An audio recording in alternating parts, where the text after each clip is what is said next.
प्रशांत किशोर को मिली जमानत पर अब एक नया मोड़ आ गया है। सशर्त जमानत लेने से इनकार कर दिया है प्रशांत किशोर ने। शर्तों के साथ बेल बॉन्ड नहीं भरने पर प्रशांत किशोर इस वक्त अड़े हुए हैं। पीके को बिना शर्त बेल चाहिए। वकील की तरफ से यह कहा गया है कि भाई कोई शर्त लागू न की जाए और सशस्त्र जो इस वक्त मिला हुआ है बेल उन्हें, उस सशर्त बेल के खिलाफ अब प्रशांत किशोर जो है वो मुखर नजर आ रहे हैं। उनके वकील ने कहा है कि भाई पीके को बिना शर्त बेल मिलना चाहिए। क्या कुछ कहा है जरा प्रशांत किशोर के वकील ने, जरा सुनिए।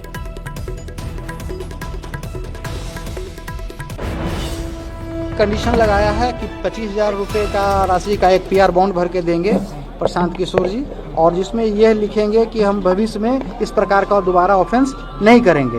तो मैंने कहा कि ये लिखने का मतलब है कि हमने मान लिया कि हमने ये ऑफेंस किया है तो दोबारा इस प्रकार की नहीं होगी। और धरना प्रदर्शन करना तो हमारा फंडामेंटल राइट्स है, सोशल कॉज के लिए कर सकते हैं। तो हम बंद जाएंगे, कभी भी पुलिस या सरकार जो है हमारे खिलाफ हम कभी प्रोटेस्ट करेंगे तो मुदाले बना के भेज देगी।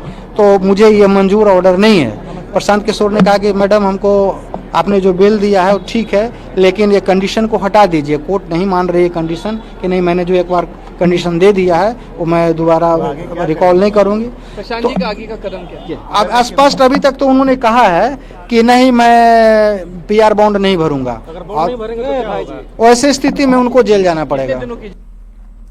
तो उनके वकील को आपने सुना और हमारे संवाददाता संजय इस वक्त हमारे साथ जुड़ चुके हैं। संजय, अगर ये शर्त वाली बेल मंजूर नहीं है, पीके को बेल के लिए जो बॉन्ड भरा जाना है अगर वो नहीं भरते हैं तो फिर आगे क्या होगा?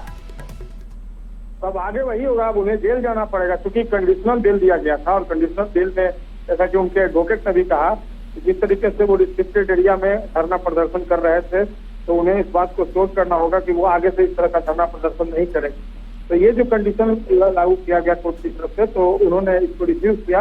उन्होंने कहा कि मेरा ये फंडामेंटल राइट है, हम धरना प्रदर्शन कर सकते हैं, और ऐसे में जो कंडीशन लगाया गया है वो हमें एक्सेप्ट नहीं है। और ऐसे में बेल बॉन्ड जो है वो नहीं भरा जा सका है। और अभी भी देखिए असमंजस की स्थिति बनी हुई है। तो किशोर जी कोर्ट के अंदर हो गया वक्त और के अंदर बैठे हुए हैं। बाहर भारी संख्या में उनके समर्थक जुटे हुए हैं, सैकड़ों की तादाद उनकी। और फिलहाल अब क्या होगा ये किसी को पता नहीं। हो सकता है कि प्रशांत किशोर को कन्विंस करने में उनके लोग कामयाब हो, उनके सपोर्टर्स कामयाब हो, उनके एडवोकेट कामयाब हो तो वो एक्सेप्ट कर ले। कंडीशन लगाया गया है कंडीशनल बेल का, अगर वो रिफ्यूज करते हैं तो निश्चित तौर पर उन्हें जो कंडीशनल बेल दिया गया है तब वो अगर रिफ्यूज करेंगे तो उन्हें जेल जाना पड़ सकता है। अब क्या होगा ये आने वाले वक्त में पता चलेगा। फिलहाल असमंजस की जो स्थिति है वो पटना सिविल कोर्ट में बनी हुई है। जी वाह। यानी संजय हम ये मानकर चलें कि अगर ये शर्त प्रशांत किशोर को मंजूर नहीं है, उनके वकील जिस बात की ओर इशारा कर रहे हैं कि भाई अब इसके पास विकल्प क्या बचता है तो जेल जाना होगा, तो अगर जेल जाने वाली नौबत आती है तो क्या उसके लिए भी कोई आधार है कि भाई आपको इतने दिनों तक जेल के अंदर रहना होगा? देखिए फिलहाल अब कोर्ट किस तरीके से पूरे मामले की सुनवाई करता है, लेकिन मैं आपको एक बात बता दूं, प्रशांत किशोर ने कल ही इस बात की घोषणा कर दी थी कि अगर प्रतिबंधित क्षेत्र है वो धरना प्रदर्शन कर रहे हैं तो प्रशासन कार्रवाई करे, मुझे गिरफ्तार करे। लेकिन गिरफ्तारी के बावजूद मेरा आंदोलन जो है वो जेल से बाहर निकलना भी जारी रहेगा। यानी वो किसी भी सूरत में अपना जो अनशन है, धरना है, उसको खत्म नहीं करना चाहते। आज गिरफ्तारी उनकी की गई है, लेकिन जो जानकारी मिल रही है अभी तक उन्होंने नहीं तोड़ा है।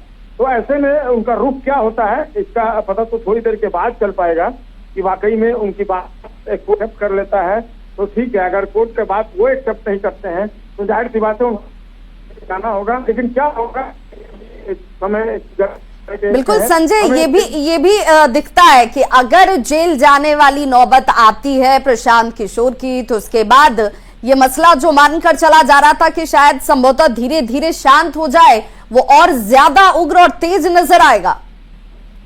जाहिर सी बात है प्रशांत किशोर ने जिस तरीके से जीत पकड़ ली है कि कंडीशन खत्म किया जाए, हमें बेल दे दिया जाए, हम बेल पर बेल आउट हो जाते हैं, कंडीशन खत्म की जाए। लेकिन कोर्ट जो है उसने कंडीशन लगाया है। फिलहाल उनके वकील अपना पक्ष रख रहे हैं, वो अपने पक्ष को रखने में किस हद तक कामयाब होते हैं ये देखना होगा।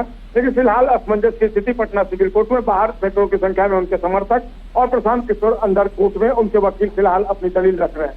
जी बात। बहुत बहुत शुक्रिया संजय इस तमाम जानकारी के लिए। तो सशर्त जमानत लेने से पीके ने इनकार कर दिया है। उनका सीधे तौर पर कहना है कि बेल बॉन्ड नहीं भरेंगे। साथ ही जो शर्त लगाई गई है कि किसी भी प्रतिबंधित क्षेत्र में जाकर धरना या प्रदर्शन नहीं कर सकते हैं, इसे लेकर नाराजगी जाहिर करते हुए प्रशांत किशोर और उनके वकील ने साफ कर दिया कि अगर ये बेल बॉन्ड नहीं भरा जाता है तो आगे का रास्ता बस इस वक्त यही दिखता है कि जेल जाना होगा। बढ़ते आगे, एचएमपीवी वायरस से जुड़ी इस वक्त की बड़ी खबर आपको बता रहे हैं। एचएमपीवी वायरस भारत में भी पहुंच चुका है। बेंगलुरु में एचएमपीवी के 2 केस पाए गए हैं। 3 महीने और 8 महीने के बच्चे में यह वायरस पाया गया।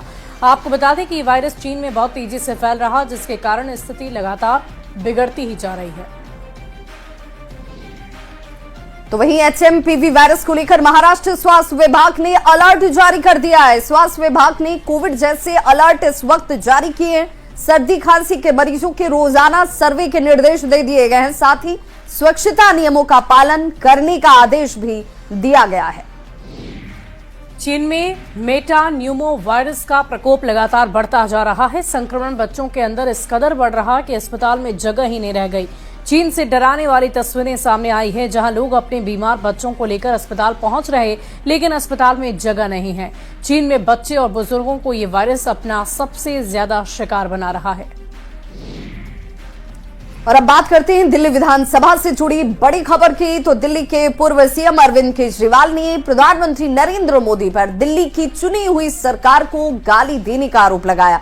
पीएम मोदी ने कल दिल्ली में परिवर्तन रैली को संबोधित किया था, जिसके बाद केजरीवाल ने प्रेस कॉन्फ्रेंस कर कहा कि पीएम मोदी ने अपने 38 मिनट के भाषण में 29 मिनट तक दिल्ली के लोगों और दिल्ली की चुनी हुई सरकार को गाली दी। केजरीवाल ने कहा कि दिल्ली के लोग इसका बदला जरूर लेंगे। दिल्ली विधानसभा चुनाव के लिए बीजेपी ने कालकाजी से सीएम आतिशी के खिलाफ रमेश बिधूड़ी को उतारा है। बीजेपी उम्मीदवार रमेश बिधूड़ी एक के बाद एक विवादित बयान दे रहे हैं और इस बार उन्होंने दिल्ली की सीएम आतिशी पर ही निशाना साध दिया है। उन्होंने कहा कि आतिशी ने तो बाप बदल लिया है और इससे पहले उन्होंने कहा था कि वो कालका जी की सड़कों को प्रियंका गांधी के गालों जैसा बनवाएंगे।